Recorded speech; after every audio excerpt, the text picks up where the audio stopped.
கர்த்தருடைய பரிசுத்த நாமத்துக்கு மகிமை. இந்த நாளிலும் பார்த்தீங்கன்னா, இயேசு கிறிஸ்து உயிர்த்தார் இந்த தலைப்புகளிலே பேசிக்கொண்டு வருகிறோம். அவர் எப்படி உயிர்த்தார்? சர்வ வல்லமையா தேவனாய் பிதாவினுடைய உயிர்த்தெழுதலின் வல்லமை அவர் மேல் இறங்கி அந்த வல்லமையினாலே அவர் உயிர்த்தார்.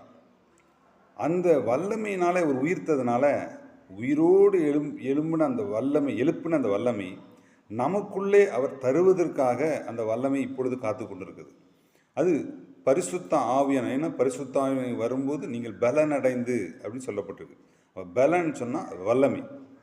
அப்போ எதுக்கு இந்த வல்லமை நமக்குள்ள கொடுக்கப்பட்டிருக்கு சொல்லி பார்த்தா, சாட்சியாக வாழ்வதற்காக கொடுக்கப்பட்டிருக்கு. ஏற்கனவே பார்த்தோம், மாம்சத்தின் கிரியைகளை அழிக்கிற ஜெப நேரத்தில் நமக்கு பலவீனங்களுக்கு உதவி செய்து மாம்சத்தின் கிரியை அழிக்கிற ஒரு வேலையை செய்து சாட்சியாக எழும்புவதற்கு பரிசுத்த ஆவியானவர் நமக்குள்ளிருந்து உதவி செய்கிறார். அப்போ பரிசுத்த ஆவியானவர் நமக்குள்ள கிரியை செய்வதற்கு சொல்லி பார்த்தோம், தாகமாக இருக்க வேண்டும், அதாவது விருப்பமாக இருக்க வேண்டும், உச்சக்கட்ட விருப்பத்தோடு ஏக்கத்தோடு இருக்க வேண்டும். அப்பொழுது பரிசுத்த ஆவியானவர் நமக்குள்ள கிரியை செய்வார்.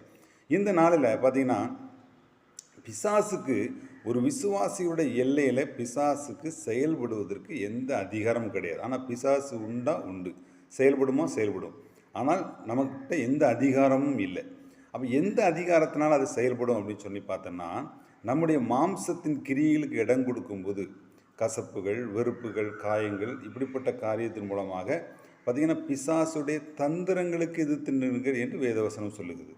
பிசாசுக்கு பார்த்திங்கன்னா அது நேரடியாக நம்மகிட்ட மோத முடியாது, அது தந்திரம் செய்யும். அதாவது தந்திரம் என்றால் ரகசியமாக திட்டமிட்டு நம்முடைய பலவீனங்களை பயன்படுத்தி கொண்டு, நம்முடைய இயலாமையை பயன்படுத்தி கொண்டு, நம்முடைய சோர்வை பயன்படுத்தி கொண்டு அவன் செயல்படுவான். அப்போ நீங்கள் நல்லா பார்த்தீங்கன்னா, பரிசுத்த ஆவியானது அந்நிய பாஷை குறித்து பேசும்போது சொல்லுவார், அந்நிய பாஷை பேசுவது தேவனோடு ரகசியத்தை பேசுகிறது என்று சொல்லுவார்.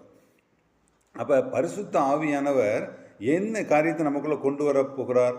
தேவனுடைய ரகசியத்தை நமக்குள்ளே வெளிப்படுத்துகிறது தான் அவருடைய வேலை. ஏன்னா ஆவின்னு சொன்னாலே அது உருவம் இல்லை.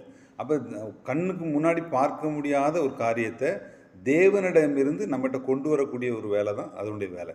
அப்போ இங்கே வல்லமைக்கும் சண்டை கிடையாது. இப்போ என் வல்லமை உன் வல்லமை சண்டை கிடையாது. நம்ம வல்லமை தான் பயங்கரமான வல்லமை, உயிரோடு எழுப்பின வல்லமை. அந்த வல்லமைக்கு பார்த்திங்கன்னா நேரடியாக அது மோதாது, ரகசியமாக திட்டம் போட்டு தந்திரம் போட்டு அது நம்மிடம் மோதும். அந்த ரகசியத்தை உடைப்பது தான் பரிசுத்த ஆவியானுடைய சிந்தை நமக்குள்ளே வரும் பொழுது. பரிசுத்த ஆவியானுடைய கிரியை செய்து நம்முடைய மாம்ச சிந்தையை அவர் மாற்றி ஆவியின் சிந்தையை நமக்குள்ளே கொண்டு வந்து ஜெயமெடுக்க வைப்பார். ஆவி